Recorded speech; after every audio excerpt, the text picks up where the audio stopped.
मैं हूं आपका दोस्त मोहम्मद अली खिजर और आज की इस वीडियो में चेहरे के दाने दाग धब्बे दूर करने की तदबीर आपकी खिदमत में पेश कर रहा हूं। चेहरे पर दाने जहां तकलीफ का सबब बनते हैं, वहीं वो दाने और इनके दाग चेहरे को बदनुमा भी जाहिर करते हैं।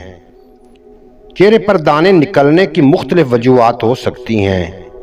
आम तौर पर ऐसा होता है कि मुख्तलिफ क्रीमों की मदद से दाने तो खत्म हो जाते हैं, अलबत्ता इनके निशानात बाकी रह जाते हैं जो चेहरे को बदसूरत और बदनुमा जाहिर करते हैं। अगर आप इस किस्म के मसाइल का शिकार हैं तो सबसे पहले मेटाबॉलिज्म की दुरुस्तगी पर ध्यान दें। चेहरे की खूबसूरती का दारो मदार खून पर होता है और जिस्म में खून बनने का अमल दुरुस्त मेटाबॉलिज्म के ही महरूम मिन्नत है।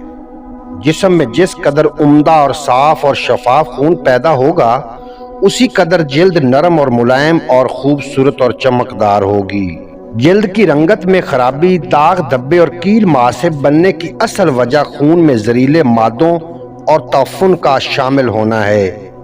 ऐसी तमाम ग़िज़ाएं जो हाजमे को खराब करने का सबब बनती हों, इन्हें फौरन अपनी खुराक से निकाल देना चाहिए।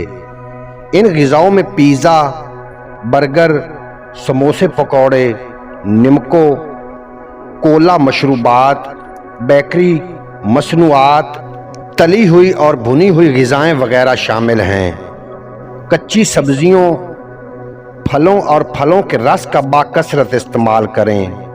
दानों के निशानात दूर करने के लिए मगज़ अखरोट और कड़वे मगज़ बादाम पीस कर सिरका अंगूरी में पेस्ट बनाकर रात को सोते वक्त चेहरे के दानों पर लगाएं। सुबह कच्चे दूध से चेहरे पर अच्छी तरह मसाज करके किसी अच्छे ब्यूटी सोप से धो लें तो बहुत जल्द चेहरे से दाग धब्बे दूर हो जाएंगे। ऐसी वर्जिशें जिनसे चेहरे की तरफ खून की रवानी बेहतर हो, वो निहार मुंह जरूर करें। उम्मीद है आज की ये मुख्तसर वीडियो आपको पसंद आएगी। अगर वीडियो पसंद आई हो तो चैनल को सब्सक्राइब फरमा के बेल नोटिफिकेशन को प्रेस करना, ताकि मुस्तकबिल में अपलोड होने वाली तमाम वीडियो बर वक्त आप तक पहुंचती रहें।